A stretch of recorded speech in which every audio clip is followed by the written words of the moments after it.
मैं भी परमेश्वर की महिमा के लिए कुछ वचन जो मेरे जीवन में काम किया है उन बातों को कहना चाहूंगी। इसमें मत्ती 12 उसका 36 को देखेंगे हम लोग। मत्ती 12 उसका 36। और मैं तुमसे कहता हूँ कि जो जो निकम्मी बातें मनुष्य कहेंगे, न्याय के दिन हर एक बात का लेखा देंगे। इस वचन से प्रभु यीशु मसीह अपने शब्दों से कहते हैं कि जो जो शब्द हम लोग कहेंगे उसका लेखा हमें परमेश्वर के सामने देना पड़ेगा। उसी प्रकार भजन संहिता 17 के 3 में भी यहाँ पर जो है दाऊद कहता है कि यहाँ पर दाऊद अपने भजन में लिखता है कि मैंने यह ठान लिया है कि मेरे मुंह से अपराध की बातें नहीं निकलेंगी। जैसे इसके पहले हम लोग अभी सीखे थे कि होठों से तो हम लोग आदर करते हैं और मन से दूर रहते हैं। जैसे मत्ती के इसमें हम लोग उस दिन रुपेश जो बता रहा था, तो हमारे मुख से कैसी बातें निकलती है। तो यहाँ पर अपने जीभ या मुंह के शब्द के बारे में जैसे दाऊद जो है कहता है, दो बातों को कहता है कि मेरी जीभ से पाप ना हो, और अपने मुंह पर पहरुए या लगाम या मुंह को बंद करके रखेगा। दाऊद अपने मुंह के शब्दों पर बहुत ख्याल रखा, इसलिए दाऊद अपने भजन में कहता है, भजन संहिता 119 के 14 में, कि मेरे मुंह के वचन और मेरे हृदय का ध्यान तेरे सम्मुख ग्रहण योग्य हो। तो आज हम सीखेंगे कि हमारे मुंह के शब्दों के द्वारा हम कैसे मतलब हम पाप करते हैं। क्या सचमुच में हमारा जो मुंह का जो वचन है और जो हृदय का ध्यान है परमेश्वर के सम्मुख में ग्रहण योग्य है कि नहीं है। हम अपने मुंह से कौन कौन से पाप को हम कर लेते हैं, कैसे हमारे जीवन में पाप होता है, कौन कौन से प्रकार के शब्द को हम इस्तेमाल करते हैं जिस कारण हम पाप में फंस जाते हैं। जैसे नीति वचन 18 के 21 में लिखा है कि जीव के वश में जीवन और मृत्यु दोनों ही सामर्थ होती है। तो हम कौन से सामर्थ को इस्तेमाल करते हैं, जीवन का सामर्थ या मृत्यु का सामर्थ। मृत्यु या उस पाप में शब्द कौन कौन से हैं। तो अभी कुछ बातों को हम देखेंगे कि कौन कौन से पाप हमारे जीवन से होते हैं। तो सबसे पहली बात जो है, हमारे मुंह से हम झूठ बोलते हैं। बाइबल में लिखा है कि शैतान झूठा है और झूठ का पिता है। मत्ती जैसे 5 के 37 में क्या लिखा है कि तुम्हारा जो है वचन हाँ की हाँ ही हाँ रहे और ना का ना ही रहे। हमारे मुंह से झूठ बिल्कुल भी नहीं निकलने चाहिए। हमारे जो है प्रतिदिन की दिनचर्या में हमें ये ध्यान रखना होगा कि हमारे मुंह से एक भी झूठ बात ना निकले। यदि हमसे कोई पूछे कि आप आराधना में क्यों नहीं जा रहे हैं, आप क्यों ऑफिस नहीं जा रहे हैं, तो हमको क्या करना है, सच ही निकलना चाहिए। हमको कोई बहाना नहीं बनाना चाहिए, कोई से भी हमको गलत बात वहां पर नहीं कहना चाहिए। जैसे एग्जाम्पल में मैं पहले दिनों भी बताई थी, हनन्याह और सफीरा ने क्या किया था, पतरस के सामने झूठ बोले थे परमेश्वर के अगेंस्ट में। उन्होंने पवित्र आत्मा से झूठ बोला, परमेश्वर के सामने वो लोग झूठ बोले। जैसे 10 आज्ञा में भी क्या लिखा है कि ये भी कि किसी के खिलाफ झूठी साक्षी नहीं देना। तो हमारे मुंह से जो है कभी भी हमको झूठ बात नहीं कहना चाहिए, ये एक पाप हो जाता है। दूसरी बात है चुगली की बातें। जैसे गॉसिप करते हैं एक जगह, तो वो गॉसिप जैसे हमें यहाँ की बात वहां जाकर नहीं कहना चाहिए, कभी भी बढ़ा चढ़ा कर कहीं भी और जाकर अफवाह नहीं फैलाना चाहिए। जैसे नीति वचन 18 के 8 में लिखा है कि कानाफूसी करने वालों की बातें लोगों को अच्छा लगता है, किसी और की बात सुनना और कहना, लेकिन हम परमेश्वर के बच्चे हैं और सबके जैसे नहीं हैं। हम लोग जब परमेश्वर की आराधना कर रहे हैं, उसके वचन को हम जब पढ़ रहे हैं, गीतों को गा रहे हैं, तो हम दूसरों के जैसे नहीं हैं। हम परमेश्वर के बच्चे हैं, इसलिए हम अलग रहने वाले लोग हैं, संसार से अलग हटकर। इसलिए हमारे मुंह से किसी और की बात और किसी और की बुराई हमको नहीं करनी चाहिए। शैतान बहुत चालाक है, वो हमें क्या करता है, इस प्रकार की पाप में ऐसे फंसाना चाहता है। वो हमेशा हमें कलीसिया पास्टर परिवार वालों के बीच में ऐसा मतलब वो डिस्टर्ब करवाता है, डिस्कस ऐसा करवा देता है और इस प्रकार की बातों में हमको लगाना चाहता है। लेकिन हमें हमेशा ये रहना चाहिए, सावधान रहना चाहिए कि शैतान के चाल में हमको बिल्कुल भी नहीं आना चाहिए। जैसे कि एक एग्जाम्पल इसमें मैं बताऊंगी, जिस प्रकार से यहाँ पर उत्पत्ति के 3 के 1 से 4 में, उत्पत्ति 3 उसका 1 से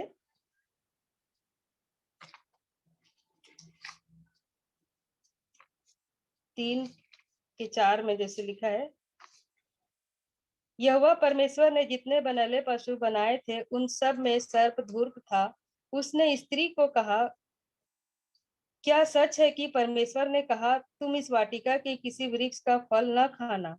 स्त्री ने सर्प से कहा, इस वाटिका के वृक्षों के फल हम खा सकते हैं, पर जो वृक्ष वाटिका के बीच में है उसके फल के विषय में परमेश्वर ने कहा है कि न तो तुम उसको खाना और न उसको छूना, नहीं तो मर जाओगे।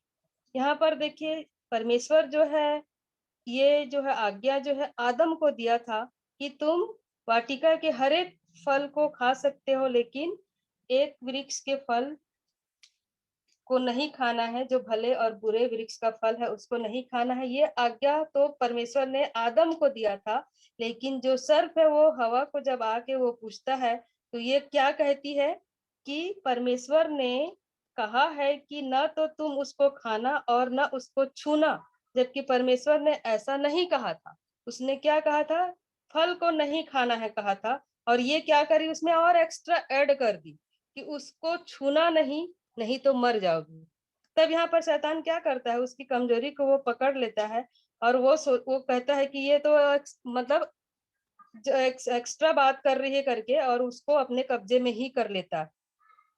और वो फिर बोलता है कि तुम निश्चय नहीं मरोगे, वरन परमेश्वर आप जानता है कि जिस दिन तुम उसका फल खाओगे उसी दिन तुम्हारी आंखें खुल जाएंगी और तुम भले और बुरे का ज्ञान परमेश्वर के तुल्य हो जाओगे। तो यहाँ पर देखिए, हम प्रत्येक के जीवन में भी क्या होता है, जिस प्रकार हवा जो है क्या करी, यहाँ पर एक बात एक्स्ट्रा जोड़ कर बोली है, जबकि परमेश्वर क्या आज्ञा दिया था कि तुम उस पेड़ के फल को नहीं खाना है। लेकिन ये यहाँ पर क्या कर रही है, सर को क्या बता रही है कि उसको खाना नहीं है, तुम उसको खाना और ना उसको छूना, मतलब वो और भी ऐड करी। तो हमारे भी जीवन में यही बातें होती है कि हम एक्स्ट्रा बातें को हम जोड़कर कहने लग जाते हैं और बढ़ा चढ़ाकर बोलते हैं। तो यहीं पर यही बातें हो जाती है कि इधर की बात हम उधर करने लग जाते हैं। तो ये सभी बातें हमारे जीवन में नहीं होना चाहिए। तो एक और वचन यहाँ पर देखेंगे, 1 तीमुथियुस 5:13। 1 तीमुथियुस 5:13 किसी को मिलता है तो पढ़िए। 1 तीमुथियुस 5:13। और इसके साथ ही साथ वे घर घर फिर कर आलसी होना सीखती है, और केवल आलसी नहीं पर बकबक करती रहती, और औरों के काम में हाथ भी डालती है और अनुचित बातें बोलती हैं। हाँ, तो यहाँ पर देखिए और क्या है, उसमें एक्स्ट्रा बात तो करते हैं, बढ़ा चढ़ाकर बोलते हैं, इसके साथ ही साथ घर घर फिर कर आलसी होना सीखती हैं। उसके घर में इसके घर में जा जाकर बैठकर क्या करते हैं, आलसी हो जाती है। और केवल आलसी ही नहीं, बकबक करती रहती हैं और दूसरों के काम में हाथ भी डालती हैं और अनुचित बातें बोलती हैं। तो यहाँ पर क्या हो रहा है, ये सब जो है चुगली की बातों में ही आता है। तो हमें इस प्रकार हमारे मुख से ये भी पाप हो जाते हैं। और वैसी है तीसरी बात जो है, शिकायत करना। हम जो है कंप्लेन कैसे करते हैं, हमारे शब्दों में कई बार हम शिकायत करते हैं। कई बार हम परमेश्वर से कहते हैं कि इतने सालों से हम तेरे पीछे चल रहे हैं, हमें कुछ फायदा नहीं हो रहा है, हमें कुछ मिलता नहीं है, क्यों हम आपके पीछे चल रहे हैं। इस प्रकार की बातें हम करते हैं। ऐसा ऐसा सोच मन में आने लग जाता है, जैसे हम कई दिनों से कई सालों से हम प्रार्थना करते रहते हैं और हमको यही यही सोच विचार हमारे मन में आ जाता है और हम परमेश्वर से भी हम कंप्लेन करने लगते हैं। तो भजन संहिता जैसे 103 और 1 और 2 में क्या लिखा है कि भजन संहिता 103 1 और 2, उसमें लिखा है कि हे मेरे मन, यहोवा को धन्य कह और जो कुछ मुझ में है वह उसके पवित्र नाम को धन्य कहे। हे मेरे मन, यहोवा को धन्य कह और उसके किसी उपकार को ना भूलना। तो यहाँ पर उपकारों को याद करना है हमको। परमेश्वर हमारे जीवन में क्या क्या नहीं किया, कितने उपकार किए हैं, हमको उन उपकारों को याद करना है और हमें किसी भी बात की शिकायत नहीं करना चाहिए। तो ये भी हमारे मुख से जो है यही ये बातें भी हो जाती है कि हम कंप्लेन करते हैं। और चौथी बात जैसे कुड़कुड़ाना है, हम कुड़कुड़ाते हैं, कई बार कुड़कुड़ाते हैं कि है मेरे ही साथ ऐसा क्यों होता है, मुझे ही सारा दुख क्यों उठाना पड़ता है, मुझे ही हर बातों को क्यों सहना पड़ता है, मैं ही क्यों बीमार हो जाती हूँ, सब लोग इतने खुश रहते हैं, मेरे ही जीवन में ये दुख परेशानी चिंताएं क्यों होती है। इस प्रकार की बात जब होती है तब इसे हम कुड़कुड़ाना कहते हैं, और हम कुड़कुड़ाने लग जाते हैं। कई बार जैसे हम ड्यूटी से भी कई लोग घर में आते हैं और थके मांदे रहते हैं, तो क्या होता है कि कुछ करने का मन नहीं हो जाता है, तो उस समय में हम लोग क्या कर जाते हैं, कुड़कुड़ाते हैं और बड़बड़ाने लग जाते हैं। तो इस प्रकार के शब्द जब हम करते हैं तब हम परमेश्वर के खिलाफ पाप करते हैं। इजरायलियों से परमेश्वर खुश नहीं था, क्योंकि वो क्या करते थे, कुड़कुड़ाते थे। हम भी यदि कुड़कुड़ाते हैं तो परमेश्वर हमसे खुश नहीं होता है। कुड़कुड़ाने का मतलब ये है कि हमारे जो परिस्थिति से हम क्या है, संतुष्ट नहीं होते हैं, तब हम गलत शब्दों का इस्तेमाल करने लग जाते हैं और प्रभु के प्रति आभारी हम नहीं होते हैं। जैसे फिलिप्पी 2 के 14 में क्या लिखा है, फिलिप्पी 2 का 14, बिना कुड़कुड़ाए और बिना विवाद के किया करो।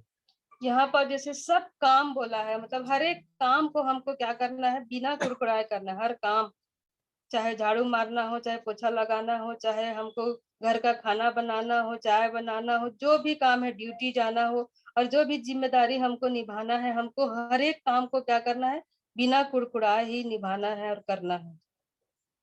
जो भी जिम्मेदारी दी है, कोई भी काम क्यों ना हो, हमें चेक करना है कि हम कब कब कुड़कुड़ाते हैं और हमें किस बात की चिंता, किसी भी बात की हमें चिंता करते हुए हमको कुड़कुड़ाना नहीं, हमको चिंता नहीं करना है।